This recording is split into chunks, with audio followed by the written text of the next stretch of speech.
What's up, everybody? So we back with another word and another message from the Lord, and I've been seeing a lot of different things when it comes to younger kids and Gen Z, okay? And the Lord wanted me to bring something up and speak on some things, okay? Now, here's the deal. We're just gonna get right into it. This message is, and he already told me, these type of messages are gonna offend people because it just is. The truth always hurts us in some way, no matter what is going on in our lives. So the Lord wanted me to talk about the LG community when it comes to the rainbow and just shed light on how the enemy is taking what is God's and making it represent something else. So first and foremost, so for the LG, you know how the rainbow is for pride, right? So I want to break some things down as simple as this, as the Lord told me. Pride is a sin. You cannot be pride. You don't need to be too prideful. So the movement pride is a legitimate sin. Okay. And then when it comes to the rainbow, the Lord was telling me, he's saying, look at everything that I've created and what it symbolizes for me. The enemy will take that and make a mockery out of me and do things that are not of me and deceive a lot of the younger generations. Okay, so I want to read Genesis 9:12-13. And God said, this is the sign of the covenant that I make between me and you and every living creature that is with you. For all future generations I have set my bow in the cloud, and it shall be a sign of covenant between me and the earth. So that's God in the rainbow. That promise, that covenant, okay? That's where God is mentioned in the rainbow as well. So the enemy took what was God's and used it for something else. And so a lot of people think that's where the rainbow really means or where it comes from with the LG community. And then pride itself is not a good thing. The enemy is very prideful and egotistical. So background on the devil, the enemy, he got casted out of heaven. You know, his looks, he thought he should reign over all the rest of the angels because he just thought he was so much better. And so he tried to stand shoulder to shoulder with God, and his pride and ego couldn't stand the fact that he couldn't stand shoulder to shoulder with God. And so he started a war in heaven. He allied with other angels who agreed with him and aligned with him, and they lost. Okay? They lost. And now he's in a position that he's in today. Forever tormented that he can never be. The enemy is forever tormented that he can never be like God. And that we take his position. We get to go to heaven when we do the right things, and he will never be able to return. So understand, he going after the younger generations that he want to deceive so that they can't get nowhere in life. You know, and on the other hand, when it comes to the LG community, again, you can live the life you want to live. God loves us so much that he allows you to do what you want to do. He don't want to force us. Who forces us to do what they want us to do is the enemy, okay?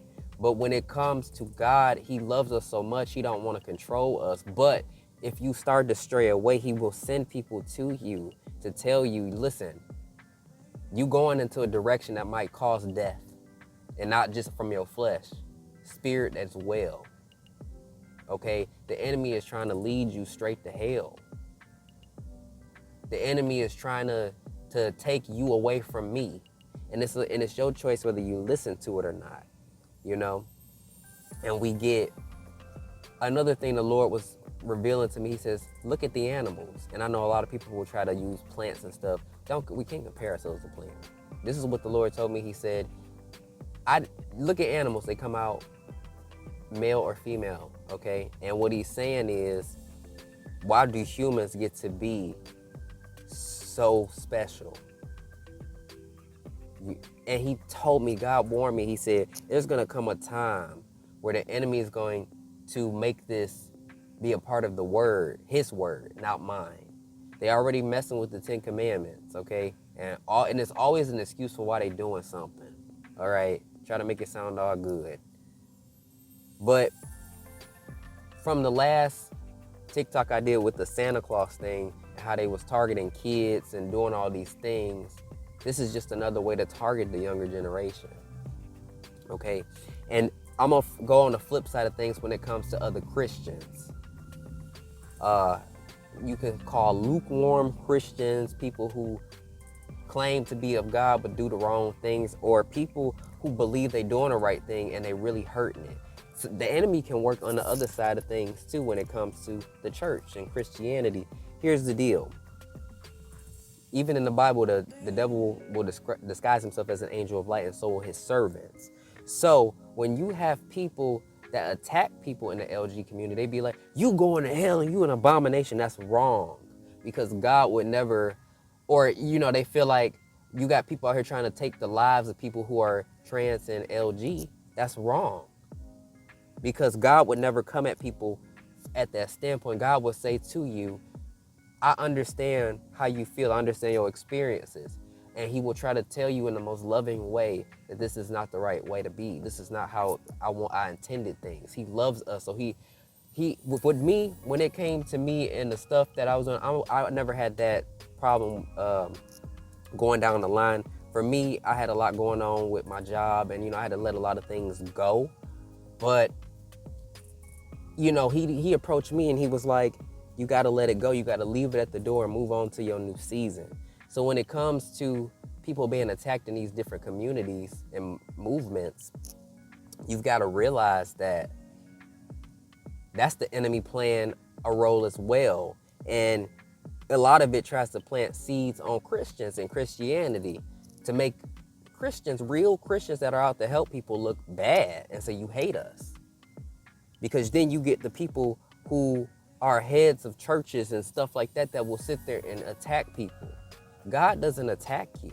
So understand, if somebody, and that just leads people deeper in. So you got to understand, God loves us, but the enemy is playing both sides. He playing in the field. He got his servants hidden in the Christian field, and he also got people hidden that are influencing people of these communities to continue on. Yes, it is okay to represent yourself, how you feel, but according to the way God, you know, would want us to. And the reason, it's not to control you, it's to keep you from torment, you know, because God knows what's best for us. So it's always a choice that we have to make in the long run. Understand that. The enemy plays both sides of the playing field, and he's taking as many souls as he can get. And it's sad to me, like, to know that the enemy is trying to take them. I don't judge them, because we all got something that we've done that we shouldn't have done. I don't look at them as nothing. I look at them as people who the enemy is just misleading, like he misleading other people in different ways. So we got to stop doing that. The way to go about it is to try to have that conversation and meet, and, you know, speak on it respectfully, because then you got people from the other side get very defensive and they attack other people that's just trying to come from a loving standpoint. It's just all messed up. And this is how I know Jesus coming back very soon.